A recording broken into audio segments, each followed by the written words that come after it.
வணக்கங்க. நம்ம காலையில் எழுந்திரிச்சோடனே மண்டையை பிச்சுக்கிற ஒரே விஷயம் காலையில் என்ன லஞ்ச் பேக் செஞ்சு கொடுக்குறேன்னு சொல்லிட்டு வாங்க அதுக்கு ஈஸியான ஒரு ரைஸ் எப்படி செய்கிறேன்னு சொல்லி பார்க்கலாம்.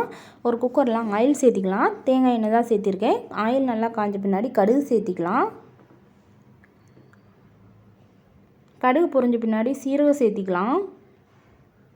இந்த ரைஸ் ரொம்ப வித்தியாசமாகவும் சூப்பராகவும் இருக்குங்க. கத்திரிக்காய் சாதம் தாங்க இன்றைக்கி நம்ம செய்ய போகிறோம்.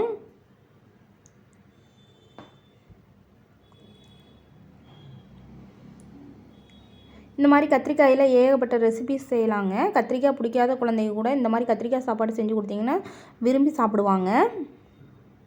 இப்போ ஜீரகமெல்லாம் பொரிஞ்சிருச்சு. 2 பெரிய வெங்காயம் கொஞ்சம் கருவேப்பிலை சேர்த்து நல்லா வதக்கலாம். வதக்கும் போதே அதோடய ஸ்மெல் சூப்பராக இருக்கும். தேங்காய் எண்ணெய் ஜீரகம் எல்லாம் சேர்த்திருக்கிறதுனால. இது கூடயே ஒரு தக்காளி சேர்த்து அதையும் நல்லா வதக்கலாம்.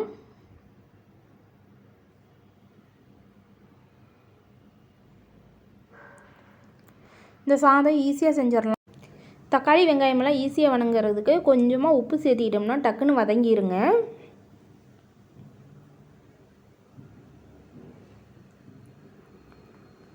தக்காளி வெங்காயமெல்லாம் நல்லா ஒன்றோட ஒன்று ஃபஸ்ட்டு வந்துடணும். அந்தளவுக்கு நல்லா வதங்கணும்.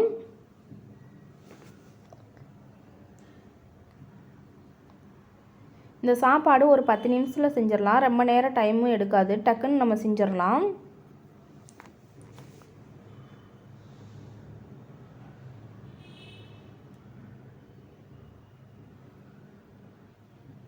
இன்னும் ஒரு 2 நிமிஷம் நல்லா வதக்கலாம். தக்காளியெல்லாம் ஓரளவு வெந்துருச்சு. இன்னொரு 5 நிமிஷம் நல்லா வதக்கணும்னா நல்லா வெந்துடும்.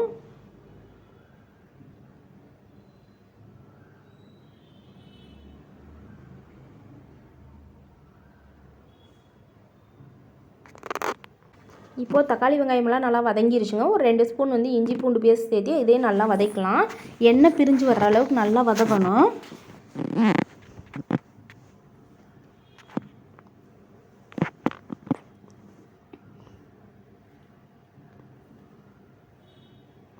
எண்ணெய் பிரிஞ்சு வந்துருச்சுங்க. இஞ்சி பூண்டு பேஸ்ட்டெல்லாம் நல்லா வதங்கிருச்சு. இன்னொரு இருந்தாலும் 2 நிமிஷம் நல்லா வதக்கலாம். இது கூடயே ஒரு ஸ்பூன் சாம்பார் தூள் சேர்த்திருக்கிறேன். உங்கள் காரத்துக்கு ஏற்ற மாதிரி நீங்கள் சேர்த்திக்கிங்க.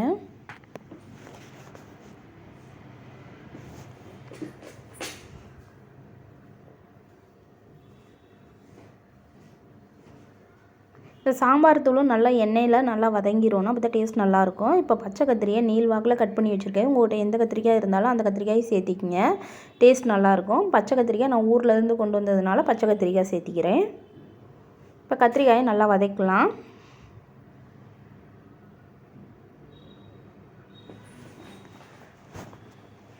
கத்திரிக்காய் பாருங்கள் நல்லா மசாலாவோட மிங்கிளாகி வந்துருச்சு.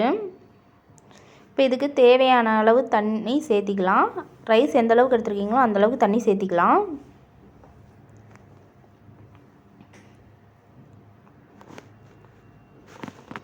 இப்போ தேவையான அளவு உப்பு சேர்த்திட்டு ஒரு அரை மூடி லெமன் சேர்த்திக்கலாம்.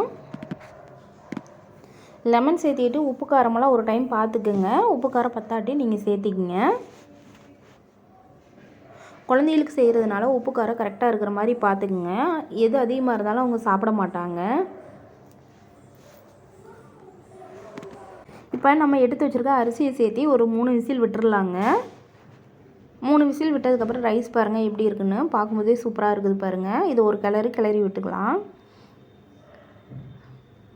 பாருங்கள் சூப்பராக இருக்குதுங்க. சாப்பிடும்போது டேஸ்ட் அவ்வளோ அருமையாக இருந்துச்சு. லஞ்ச் பாக்ஸ்க்கெல்லாம் ஈஸியாக செஞ்சிடலாங்க இந்த ரெசிப்பியை. குழந்தைகளும் விரும்பி சாப்பிடுவாங்க. கத்திரிக்காய் சாப்பிடாத குழந்தைகளுக்கு இந்த மாதிரி செஞ்சு கொடுத்தோம்னா கண்டிப்பாக விரும்பி சாப்பிடுவாங்க. இதுக்கு கத்திரிக்காய் பொரியல் செஞ்சுட்டா இன்னும் சூப்பராக இருக்கும். இல்லை பொட்டேட்டோ பொரியல் செஞ்சாலும் ரொம்ப நல்லாயிருக்கும். நீங்களும் இதே மாதிரி உங்கள் வீட்டில் ட்ரை பண்ணி பாருங்கள். இந்த ரெசிபி உங்களுக்கு பிடிச்சிருந்துச்சுன்னா கண்டிப்பாக சப்ஸ்கிரைப் பண்ணுங்கள், ஷேர் பண்ணுங்கள், கமெண்ட் பண்ணுங்கள், லைக் பண்ணுங்கள். மறக்காமல் பெல் ஐக்கன் பட்டனை கிளிக் பண்ணுங்கள். தேங்க்யூ.